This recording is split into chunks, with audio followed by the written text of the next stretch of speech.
السلام علیکم ورحمۃ اللہ وبرکاتہ۔ محترم ناظرین، محترم سامعین، آج ہم لوگ بہت ہی ضروری مسئلہ اور اس کی کچھ وضاحت سنیں گے، اور اس کا تعلق نئے جوڑوں سے ہے، یعنی جن کی نئی نئی شادیاں ہوتی ہیں ان کے لیے ہے۔ اور یہ مسائل لوگ پوچھنے میں شرم محسوس کرتے ہیں اور ساری زندگی غلطی سے گزارتے ہیں۔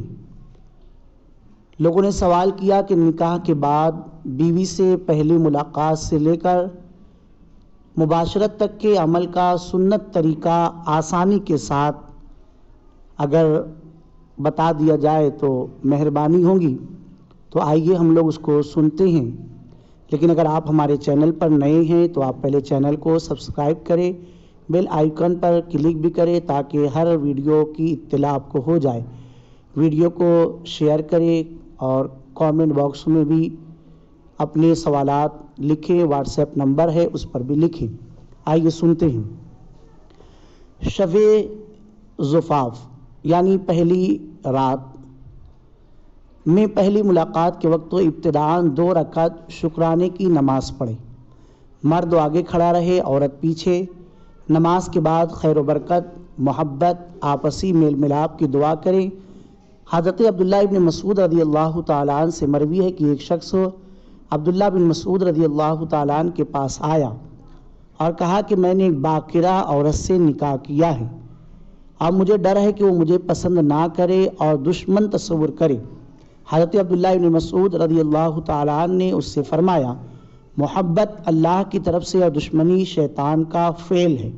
جب تیرے گھر میں تیری عورت آئے تو تو اس سے یہ کہے کہ تیرے پیچھے کھڑی ہو کر 2 رکعت نماز پڑھے اور نماز کے بعد یہ دعا کرے، اللہم بارک لی فی اہلی، اللہم ارزقنی منہم وارزقہم منی، اللہم اجمع بیننا اذا جمعت فی خیر وفرق بیننا اذا فرقت الی خیر۔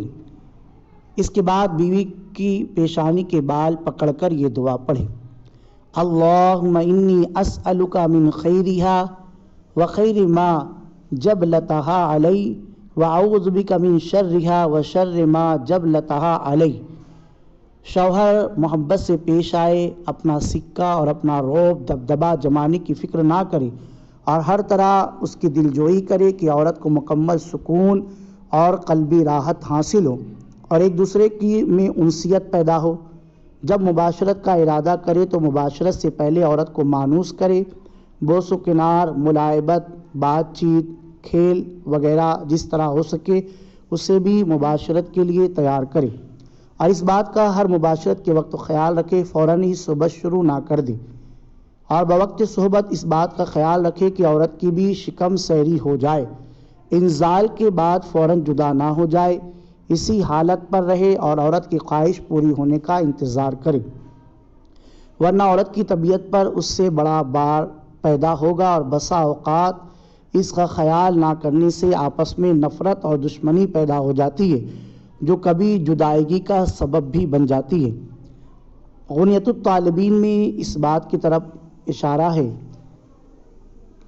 جب صحبت کرنے کا ارادہ کرے تو اولاً بسم اللہ پڑھے اور یہ دعا پڑھے، اللہم جنبنا الشیطان وجنب الشیطان ما رزقتنا۔ بوقت صحبت قبلہ کی طرف رخ نہ کرے، سر ڈھانک لے اور جتنا ہو سکے پردے کے ساتھ صحبت کرے، کسی کے سامنے حتیٰ کہ بالکل ناسمجھ بچے کے سامنے بھی صحبت نہ کرے، اور بوقت صحبت بقدر ضرورت ستر کھولے یعنی شرمگاہ وغیرہ کو۔ انزال کے وقت تو دل میں یہ دعا پڑھے، اللہم لا تجعل للشیطان فیما رزقتنا نصیبا۔ صحبت کے بعد یہ دعا پڑھے، الحمدللہ الذی خلق من الماء بشرا فجعلہ نسبا وسحرا۔ شب زفاف اور صحبت کے سلسلے کی آپس کی جو باتیں پوشیدہ ہوں کسی سے ان کا تذکرہ نہ کرے کہ یہ بے حیائی اور بے مروتی ہے، اور اس طرح بہت احتیاط سے کام لے۔ اسلام حیا کا مذہب ہے، مہذب مذہب ہے، عیبوں کو چھپانے کا مذہب ہے، باقی گھبرانے کی بات نہیں ہے۔ ساری دعائیں، سارا طریقہ ڈسکرپشن میں اردو میں لکھا ہوا ہے، عربی میں دعائیں بھی ہے، تو آپ اسے وہاں پر دیکھ لیں۔ پھر بھی نہ سمجھ سکے تو واٹس ایپ نمبر ہے، اس پر میسج کر کے سمجھ سکتے ہیں۔